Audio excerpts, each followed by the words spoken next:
Did you know that Tom Hanks, the beloved star of Forrest Gump and Cast Away, harbors a surprising passion few fans ever hear about? Beyond his Oscar-winning performances, Hanks is an avid collector of vintage typewriters, amassing a collection of over 250 unique machines. What makes this obsession truly fascinating is how deeply it influences his creative life. Hanks doesn't just admire these relics, he actively uses them, typing letters, scripts, and even short stories on his favorite models. He believes each typewriter has its own personality and quirks, making the writing process feel tactile and alive in a way modern keyboards can't replicate. This love affair began in his teens and has blossomed into a lifelong devotion. It inspired him to write a book of short stories titled Uncommon Type, with each story featuring a different typewriter.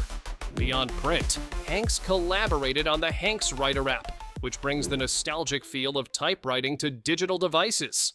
This unusual collection reveals a creative, nostalgic side of Hanks, showing his deep commitment to preserving the art of analog writing in a digital world. Like and subscribe for more!